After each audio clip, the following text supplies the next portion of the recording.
आदाब नाजरीन, भारत एक्सप्रेस उर्दू में आपका खैर मकदम है। मैं हूं निसार अहमद खान। उत्तर प्रदेश के बदायूं में दो नाबालिग और मासूम बच्चों के कत्ल सानिया के दूसरे मुल्जिम जावेद को भी गिरफ्तार कर लिया गया है।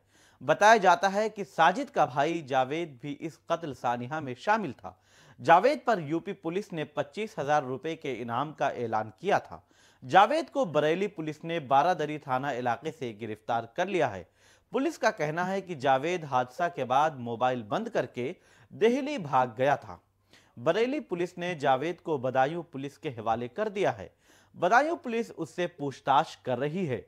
जावेद का एक वीडियो भी सोशल मीडिया पर वायरल हो रहा है। दूसरी जानिब दावा किया जा रहा है कि जावेद दिल्ली से आकर बरेली में सरेंडर करने की फिराक में था। वहीं जावेद के वालिद और चचा को भी पुलिस ने हिरासत में लिया था और उनसे पूछताछ की थी। जावेद का वालिद का कहना है कि जिस वक्त दोनों मासूम बच्चों का कत्ल हुआ उस वक्त जावेद घर पर नहीं था और उन्होंने ये भी कहा कि जो दो मासूम बच्चों का कत्ल हुआ है वो बहुत अफसोसनाक और गलत है। हालांकि मुतासिरा फैमिली का कहना है कि जब साजिद मेरे घर आया था तब जावेद घर के बाहर खड़ा था। अब सवाल ये है कि जावेद की गिरफ्तारी के बाद से इस मामले से पर्दा कैसे उठेगा। आइए सबसे पहले आपको जावेद का वो वीडियो दिखाते हैं जो सोशल मीडिया पर वायरल हो रहा है। मैं तुरंत वहाँ से आया बदायूं के लिए, वहाँ पब्लिक बहुत थी। मैं सीधा दिल्ली भाग गया। मैं दिल्ली से सीधी बरेली आया हूँ अपने आप को सरेंडर करने के लिए। सीधी मेरे पास रिकॉर्डिंग है कई लोगों की जहाँ से मेरे पास फोन आया कि तुम्हारे भाई ने ये कांड कर दिया है। नहीं ऐसा है। मैं एक बात बताऊं, सुनो मेरी फोन अभी ऑफ मैंने कर रखा बात सुनो। तुम अभी जैसे कहने मतलब पुलिस के भाई मैं देखो बहुत सीधा शरीफ आदमी हूँ। देखो एक का तो एनकाउंटर हो चुका है। हाँ भाई, मैं वो कौन था जिसका एनकाउंटर? मेरा बड़ा भाई था, लेकिन उसने किया था। मैं उसमें बिल्कुल ही मेरा कुछ नहीं है। अच्छा, नाम जावेद है ना? मेरा नाम क्या नाम है तुम्हारा? मोहम्मद जावेद। मोहम्मद जावेद। जिला कौन सा तुम्हारा? बदायूं जिला। ठीक है। बारादरी ले चलो। मुझे भाई पुलिस के हवाले करवा दो क्योंकि मैं बिल्कुल मोहम्मद जावेद। तो आपने देखा कि जावेद का कहना है कि बदायूं कत्ल सानिया से उसका कोई लेना देना नहीं है, लेकिन पुलिस पूछगछ कर रही है। उसके बाद ही सच्चाई सामने आएगी और यह पता चलेगा कि जावेद के दावे में कितनी हकीकत है। वहीं बदायूं में दो बच्चों का कत्ल करने वाला मुल्जिम साजिद पहले ही पुलिस इनकाउंटर में मारा जा चुका है। उसे सानिया के 3 घंटे के बाद ही पुलिस ने इनकाउंटर में मार दिया था। साजिद की मौत के साथ ही बच्चों के कत्ल की गुत्थी मजीद उलझ गई है कि आखिर उसने बच्चों को क्यों मारा था। हालांकि जिस तरह से पुलिस साजिद के इनकाउंटर का दावा कर रही है वो भी सवालों के घेरे में है। दरअसल एफआईआर में लिखा गया है कि साजिद को पकड़कर हुजूम ने यानी जो भीड़ जमा हुई थी उसने पुलिस को सौंपा था, लेकिन भीड़ और अंधेरे का फायदा उठाकर जावेद भाग गया। उसके बाद जब उसका पुलिस टीम से सामना हुआ तो उसने फायरिंग कर दी और जवाबी कार्रवाई में गोली लगने से उसकी मौत हो गई। लेकिन मुतासिरा अहले खाना और उनके पड़ोसियों का कहना है कि उन्होंने ही साजिद को पुलिस को सौंप दिया था। उसके अलावा भी इनकाउंटर पर कई तरह के सवालात उठ रहे हैं। इन्हीं सवालों की वजह से डीएम मजिस्ट्रियल जांच के अहकामात भी दे चुके हैं और इसकी रिपोर्ट 15 दिन के अंदर सौंपी जाएगी। आइए बताते हैं कि पुलिस पर सवाल क्यों उठ रहे हैं।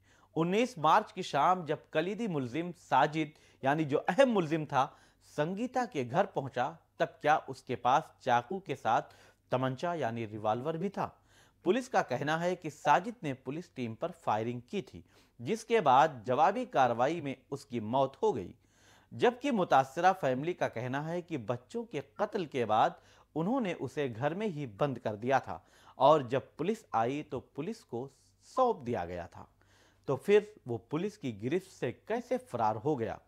जब साजिद को घरवालों ने ही पुलिस के हवाले किया तो उस वक्त पुलिस ने क्या उसकी तलाशी नहीं ली थी जो उसने शेखुपुरा के जंगलों में तमंचा निकालकर पुलिस पर फायरिंग शुरू कर दी।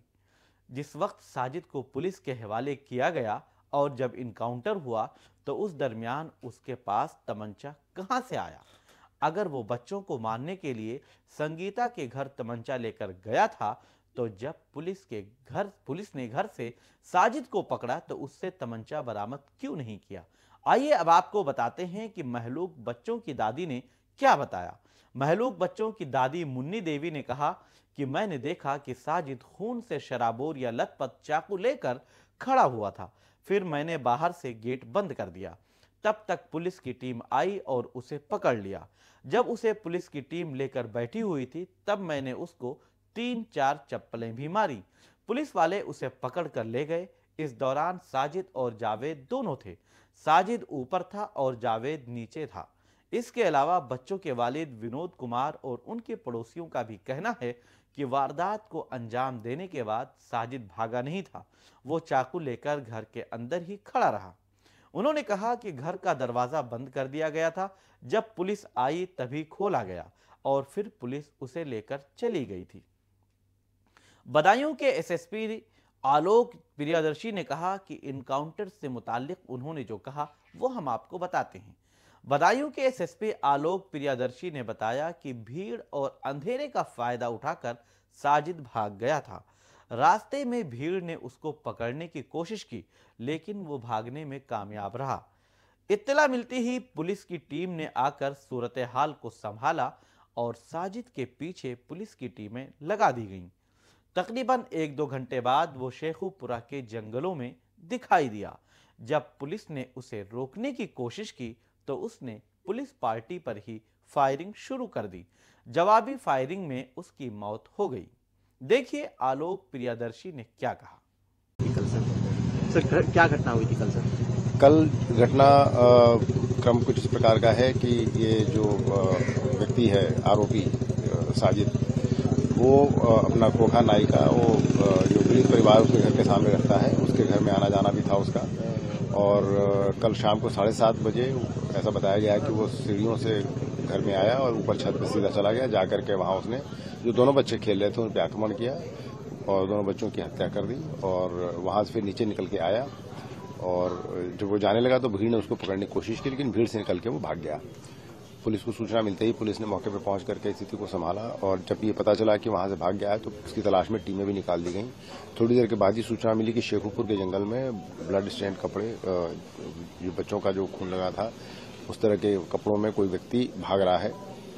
पुलिस ने घेराबंदी की, उसने पुलिस पार्टी पर फायर किया। जवाबी फायर में उसकी मृत्यु हो गई। सर हत्या जिस हथियार से की, क्या हथियार था वो और कहाँ है वो, क्या पुलिस के पास? वो हथियार बरामद हो चुका है। जो मर्डर वेपन था वो हथियार बरामद हो चुका है और जो कट्टा था वो भी बरामद हो चुका है। अच्छा, और सर परिवार बता रहे कि 2 लोग आए थे, दोनों भाई जावेद और साजिद। परिवारीजनों के द्वारा एफआईआर जो लिखाई गई उसमें उसके भाई को भी नामित किया गया है। जावेद जो उसका भाई है वो भी नाई का ही काम करता है। उसकी तलाश में भी टीमें निकाल दी गई हैं और बहुत जल्दी उसको भी गिरफ्तार कर लिया जाएगा। कहीं भी क्रिमिनल बैकग्राउंड इन दोनों का, जावेद साजिद या इनके घर में किसी का? अभी तक जो लोकल थाना है उसमें तो इनका कोई आपराधिक इतिहास नहीं मिला लेकिन बाकी जगह भी तलाश कराई जा रही है। हत्या की वजह क्या लग रही है? क्योंकि कल आए, पैसे मांगे, पैसे मिल भी गए थे। तो उन्होंने जो एफआईआर में बताया है, घर वालों से जो बात हुई है उनका कहना है वो घर के जो उसके जो पिता हैं बच्चों के, कि उसने 5,000 रुपये मांगे थे, वो पैसे उसको मिल भी गए थे। लेकिन उसके बाद उसके दिमाग में क्या बात थी इसके बारे में अभी और गहराई से तलाश की जा रही है। मोटिव क्या था और पता किया जा रहा है और जैसा भी आगे जो फैक्ट्स पता चलेंगे उसके आधार पर अपनी कार्रवाई करेंगे। पुरानी रंजिश के बारे में पता लगा हुआ? पुरानी रंजिश अभी तक कोई समझ में नहीं आई। ठीक है सर। तो इस तरह से बदायूं सानिया की गुत्थी मजीद उलझती जा रही है। अभी तक 2 मासूम बच्चों के कत्ल की वजह सामने नहीं आ सकी है। मुतासिरा फैमिली का बुरा हाल है और अब भी उनके घर मातम जैसा माहौल है। आपको बता दें कि बदायूं के सिविल लाइंस थाना इलाके में मंगल के रोज यानी 19 मार्च की शाम 7-7:30 बजे के आसपास साजिद नाम का शख्स अपने दुकान के सामने वाले विनोद कुमार के घर आया था। इस दौरान विनोद कुमार घर पर नहीं था। साजिद ने विनोद की अहलिया संगीता से 5,000 रुपये मांगे थे। इस दौरान उसने दोनों बच्चे आयुष और अहान जो 6 साल का था तेज धारदार चाकू से हमला कर दिया जिसमें दोनों की मौत हो गई। उसके बाद पुलिस ने साजिद का इनकाउंटर कर दिया था। अब भी पुलिस के रवैये पर कई सवालात उठाए जा रहे हैं लेकिन देखने वाली बात यह होगी कि जावेद पुलिस की गिरफ्त में है।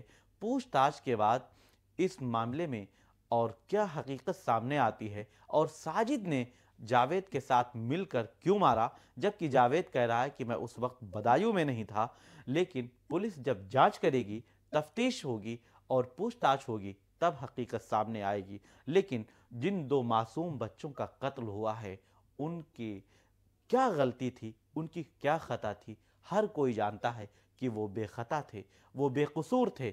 उनके साथ जुल्म हुआ है, उनको कत्ल कर दिया गया, जो किसी भी तरह से कोई भी समाज और मुआशरा कबूल नहीं कर सकता है। बल्कि अगर सीधे तौर पर यह कहा जाए कि दो मासूम बच्चों का कत्ल इंसानियत का कत्ल है और इंसानियत पर बदनुमा दाग है, तो गलत नहीं होगा।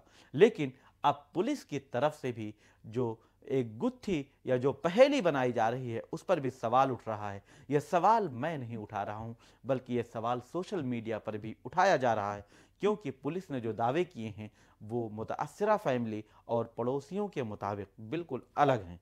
बहरहाल अब देखना होगा कि जांच के बाद, पूछताछ के बाद क्या कुछ सामने आता है, वो आप तक हम आगे। हमारी वीडियो आपको पसंद आए तो लाइक कीजिए, शेयर कीजिए और सब्सक्राइब कीजिए।